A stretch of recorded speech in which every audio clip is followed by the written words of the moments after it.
It's in the title. I'm going to be talking about connecting to libraries with the compiler.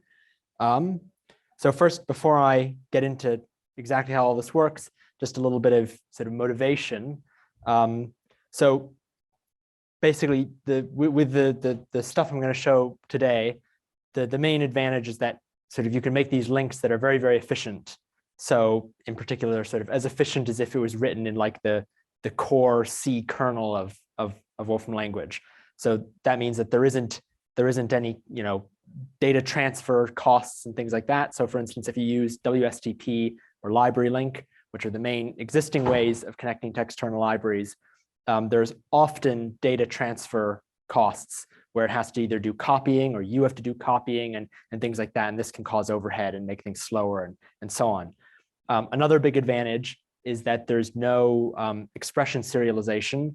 So that is, again, if you're using WSTP or LibraryLink, often if you're passing just a general expression over a link, the expression has to be serialized as WSTP, and then you have to read that serialized version of it, which is often very painful, and then you have to process it and return a serialized version. And this whole time, if you have some giant gigabyte-sized expression, this is very slow, apart from the fact it's also pretty inconvenient to sort of manipulate these serialized expressions. So with this setup, you don't have to do that. You just sort of directly get access to the raw exper, which you can manipulate using much higher level, more Wolfram language style functions. The last advantage, which I find very convenient, is that everything happens within the kernel and within sort of, you can do everything within a single sort of session. So again, with WSTP and LibraryLink, you need to create these interface files. You often need to compile some C++ program, make some dynamic library, and then link it and so on.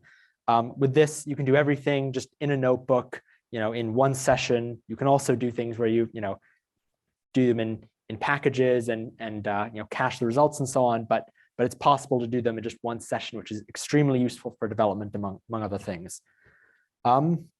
So let's get started with maybe a very simple example. So right, so this is the signature for a function from OpenSSL. OpenSSL is it's a library that it basically does cryptography, and it's used in Mathematica for like the encrypt functions and hash and stuff like that. A lot of that uses OpenSSL. So this is a function I just got off the documentation, the online documentation for OpenSSL. It's not a very interesting function, but it's a very simple one. It just returns the version number. So I'm going to try and write a little link to this function so that we can get the version number of our OpenSSL library. And basically, the main thing we're going to be using here is this new, in 13.1, symbol called LibraryFunctionDeclaration. So let me show you how that works. So basically, what I'm going to do is for every external library function that I want to access, I'm going to create a library function declaration that basically tells the compiler what is this function called, where can I find it, and what is its type signature. So we'll write one for this function here. So the first argument to library function declaration is the name of the function that we want to be able to call. So in that case, it's just this OpenSSL version num thing. The next argument is normally the path to the library where we can find this. So it would be some libcrypto.dylib or something like that in the case of OpenSSL. In this case, though, OpenSSL is actually always linked whenever you start a Mathematica session because it's used in some sort of core areas. So I can actually write automatic here. So that's what I'm going to write for right now, so I don't have to write the whole path to the library. And then finally, you need the type signature, and you write the type signature in the format of the compiler type system. So the compiler type system is all documented, but I don't want to get too far into it. But essentially, in this case of this function, you see it takes 0 arguments, and then it returns an unsigned long. So I'll just write that as C unsigned long. So it's an unsigned long in the style of C. So, right. So if I run this, this will be, sorry, it has to load the compiler the first time I run it. But you see, this is a totally inert object. It didn't actually do anything here. This is just an inert thing. If I actually want to use this, just like all the other compiled declarations, I have to feed it to the compiler. So the easiest way to do that is using function compile. So what I'm going to do is function compile, and its first argument will take a set of declarations. So in this case, I'm just going to give it that library function declaration. And in the second argument, it takes the program you'd like to compile. So in this case, I'm going to have a program that doesn't take any arguments. And what I'd like to do is I'd like to call this function here. And because I'm including this declaration in my call to the compiler, it means that now there's a function that I can use in my program that will, call out to this library. So by default, the function that it defines will be called library function of, and then the name of the function from the external library. So this thing here represents the library that we declared with this library function declaration. So that's the function, and we see it takes no arguments. So I'll just apply it to no arguments right there. So I'll run this and let it compile. So essentially, all this is going to do, it's going to compile this function, and all this function does, there's going to compile this program, and all the program does is it calls this function with no arguments. So you see we get this compiled code function back. And if I now call that, again, with no arguments, we get back some number, which represents the version number of OpenSSL. So it's not a super exciting example, but you can see it did work. So this is, I think, kind of cool, though, because the amount of code needed to write a link to this very, admittedly very simple function is very short. We didn't have to open up a text editor and make a .c file and run GCC or mprep or anything like that. It was just a couple of lines in the language, which is very convenient. So let's move on to a more real or more useful function. So this is another OpenSSL example. This one is the SHA-256 function. So this is a hashing function. There's a version of it that's actually built into the language through the function hash, but we're going to make a link to the OpenSSL one anyway. So this is the signature for the SHA-256 function from OpenSSL, which you can see is a little more complicated. And basically the way it works is you give it essentially an array of bytes, and then you give it the length of that array, because in C, of course, you have to tell it how long your arrays are. It doesn't know. And then finally, you give it a buffer into which it will write the results. So you have to allocate an empty buffer and then feed it to this function, and it will write the results in, and then you have to read the results from the buffer.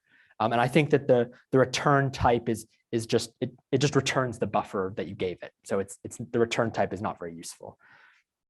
So let's, just like before, we'll make a library function declaration for this.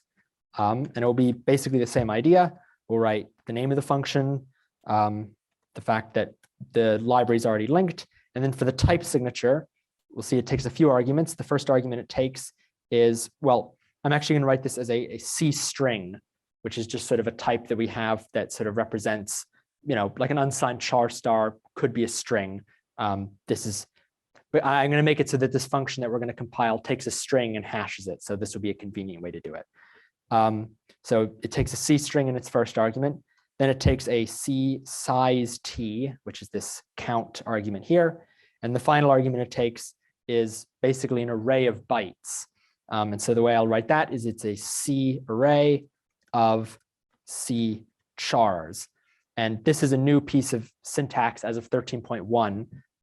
So you may not be familiar with it yet, but basically this represents a type specifier, which is basically a way of writing parameterized types. So in this case, C array is not really a type in itself. It needs to know what it's an array of. So in this case, it's an array of chars, where char is just the C byte type, essentially. Right, so this is, and then we need the return type, even though we're probably not going to use it. And it just returns the same thing you give it in its third argument. So another C array of C chars. So that's our library function declaration. And now we can try compiling the function that calls this. So just like before, we're going to call function compile, and we're going to give it this declaration, and then a program. This time the program is actually going to take an argument. So we're going to take, say, a string that we're going to hash. And now we need the body. And I know I'm going to need some local variables. So I'm going to make a module. So the first thing we need to do is let's try and get this C string, because right now we have a Mathematica string, but we don't have a C string, which is just a raw array of bytes. So to do that, we can use a new as of 13.1 sort of compiler-only function called cast. So there's a few compiler-only functions that we're going to see here. These are basically functions that usually have to do with things with the type system and so on, where they don't necessarily have a real meaning in top-level code, but they're important for making compiled code work. Because again, for instance, in the compiler, there's a type system, everything is typed, but in the top level, there is no such type system. So it doesn't make sense necessarily to cast between, say, a 32-bit integer and a 64-bit integer, because in the top level, those are the same thing. So in this case, what we're going to do is we're going to cast our string that we had input to a managed C string.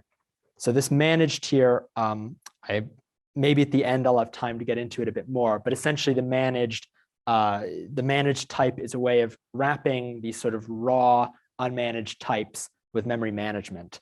So normally if you just had a C string, there's you have to allocate that, and then when you're done with it, you have to free the memory. But of course, it's much more convenient if it's reference counted and you don't have to worry about it. So basically the managed type wrapper allows there to be sort of automatic memory management for things. And you can define that behavior yourself and so on, but there's an automatic version of it for C strings. So this we'll call this the plain text, because it's the thing that we'd like to hash. The next thing we need that buffer into which we're going to write the output. So to do that, we're going to use another sort of one of these compiler-only functions called CreateTypeInstance. So this lets you, if you have a type, it lets you create an instance of that type. So in this case, we want to create an instance of this C array of C chars. Actually, we're going to create a managed instance of a C array of C chars, which is sort of a lot of nesting. But essentially, it's just we're allocating an array, and we want it to be memory managed. You can look up, all this is documented. Everything I'm showing here is documented. So if you look up, for example, the documentation for C array, it'll document this usage of CreateTypeInstance, this constructor for C arrays. And it'll say that you can give in the sort of second argument of CreateTypeInstance the length of the array that you want. So in this case, I happen to know, because I've read the documentation for OpenSSL, that this buffer has to be 32 bytes long, which makes sense because it's writing a 256-bit hash, and 256 over 8 is 32 bytes. That we'll call this the ciphertext, because it's the buffer into which the ciphertext will be written. So now that we have that, we can actually make the call to the library, because we have all the inputs we need. So just like before, we'll write library function of SHA-256. This represents the function that we declared above, and then we're going to apply that to some arguments. So in this case, we'll apply it to the plain text. Then we'll apply it to the length of that plain text. So I'm just going to write string length of str. There are some instances with UTF-8 where I think this is technically a slightly unsafe thing to write, but I'm going to ignore it for now. And then we'll write the ciphertext. There's actually one other detail, though, which is that, string length returns some kind of integer. I think it returns a machine integer, which is some signed integer, 64 or something like that. But here we require that it actually be a C size t, which is a particular kind of integer. And so again, this is something that you don't have to worry about in the top level, where all integers are kind of the same, from the outside. But because the compiler has a type system, we actually have to tell it, we have to cast it to the right kind of integer. So here, a C size t. So once that runs, that will populate this buffer, this ciphertext buffer. But now we actually have to read from that buffer and turn it into something that we can return to the top level, so we can actually use it outside the compiler. And so for that, I'm going to use this create type instance thing again. And this time we're going to create an instance of the type numeric array. And again, this is all documented stuff. There's a usage of numeric array where you can give it a C array and then the length of that array, and it will make a numeric array out of that. So in this case, we'll give it the ciphertext C array, and we'll tell it its length 32. So I'm going to start that compiling now. But again, just to recap, I mean, all this is doing is we're taking a Mathematica string, we're casting it to a C string, this sort of raw format. Then we're allocating a buffer into which we're going to write the output. We're calling the function, and then we're wrapping that output in a nice numeric array so we can return it to the top level. And so now if I take this SHA-256 function and we'll try giving it a string, you see it returns this numeric array, and we can maybe run normal on this to see what it looks like. But we have a plausible list of bite-sized numbers, so that's something. We can maybe check that this is legit. So maybe compare it to the built-in hash function. I think I can just do this. Okay, we get the same answers. That's a good sign. Another nice thing is if we look at it's very, very fast. So if we look at, for example, the built-in hash function, I'll use repeated timing, and you see it takes 10 to the minus 4, 10 to the minus 3 seconds, something like that. But if we look at the this compiled version that we just made, it takes like 10 to the minus 7 seconds. This is like 4s of magnitude faster than even the built-in one. And so I mean, this is just to say that this is like extremely low overhead. It's very efficient and so on. So you can really make really low level efficient links this way. So maybe at this point, I just have a little pause to see if there are any questions about this. Yeah, Ian. What's the relationship? Type hint. That's a very good question. So actually this is a new 13.2 symbol called type hint, and basically right. So basically what the difference is if I write a literal, like I write 256 in my compiled code, it will sort of try and figure out what's the type of this number 256, and it will say, oh, it's probably a machine integer or something. Or maybe if I add it to something that's definitely not an integer, it'll say, oh, maybe that was a machine real, actually. But there are some cases where it struggles to figure out, what the type is. And if you want to help it out, you can say type hint, oh, this is actually a complex, this is actually a complex 64 or something like that, right? So type hint is really for telling the type system when it's instantiating something. If it has many options of different types to choose from, it helps it pick which type. Cast, on the other hand, does something slightly different. It has something where it knows what this str thing is. It knows that's a Mathematica string. It's definitely not a C string, but this will actually do the conversion. So type hint generally doesn't do any conversion. It just tells the type system which choice to make. Cast actually does conversion. So yeah, maybe there's one other question. Yeah.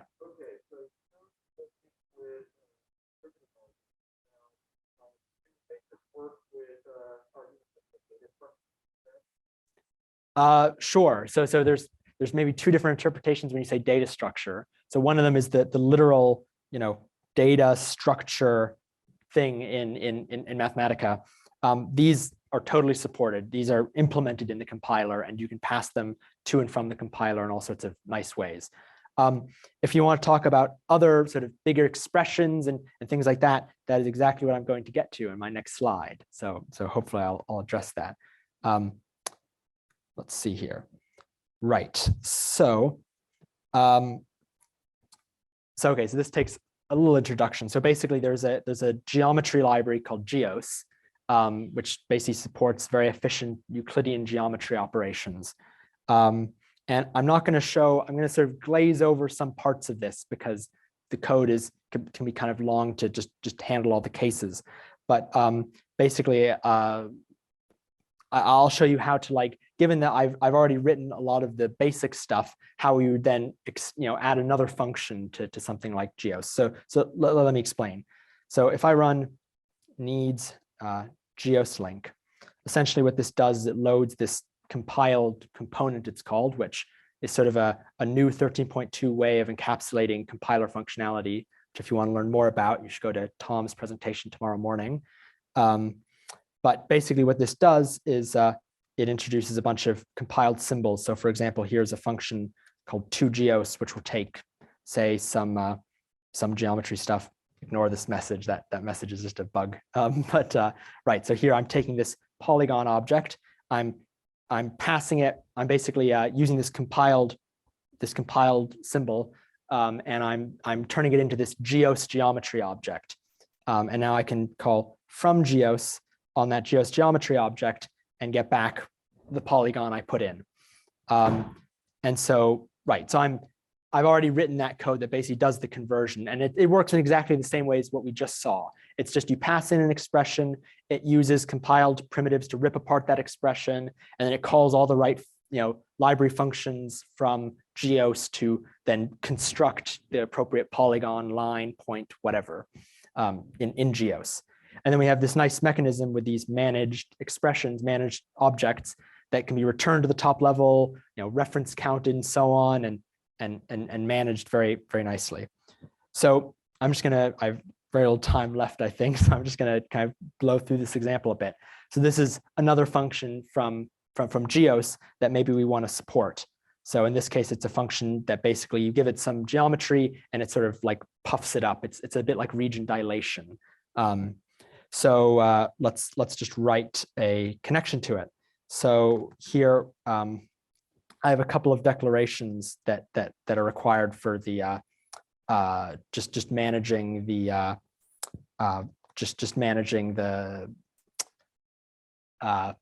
basically the managed GEOS geometry objects that get passed back and forth. But basically, we're going to write a library function declaration for this GEOS buffer thing. It's called GEOS buffer. I think the library is already going to be loaded. And then the type, it's going to take a GEOS geometry object, which is something that I defined in that typedex area. And then it takes a double and an integer, and it returns a new GEOS geometry object. And so the function that we'd like to actually, compile, it's going to take a few arguments. So it's going to take the geometry in the form of a managed GEOS geometry object.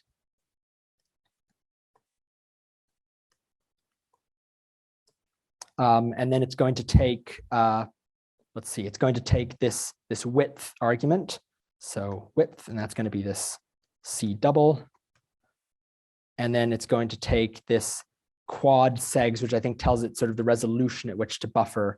And that's going to be a C integer. And then for the actual implementation of this whole thing, it's actually going to be pretty simple. So we're going to call library function. We're going to say GEOS buffer. We're going to pass it all of our arguments. And then we're going to take the output and wrap it in one of these managed objects. So again, I'm going to say CreateTypeInstance, and I'm going to create this managed object. And again, in these typedex thing that you can come and ask me about it later if you want to know more, but I include basically the information it needs in order to know how to memory manage these objects. So if I run this whole thing, actually I should, whoops, I'm going to give it a name. We'll call it buffer maybe. Then what I can do is I can get some polygons, say,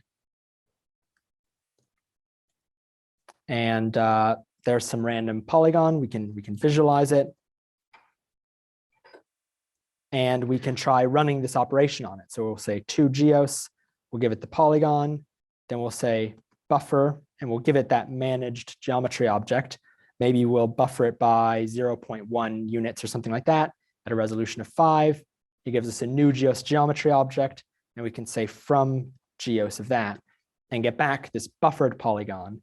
And maybe we can visualize these together. So we'll make the red buffered polygon and then the blue original polygon. And there you go. You can see this sort of puffed up version of the polygon. So, right. And again, just like before, this is all nice and very efficient. And almost all the time that this spends running, it spends inside of GEOS as opposed to, out, doing links and transferring data and so on. So you can send like big, like megabyte sized, million vertex things, and it's very, very efficient. So yeah, so if you want to learn more, I'll be probably around somewhere outside, or come talk to me. And otherwise, you should go to Tom's talk tomorrow morning to learn more about compiled components and some of the other compiler stuff. So yeah, that's it for me.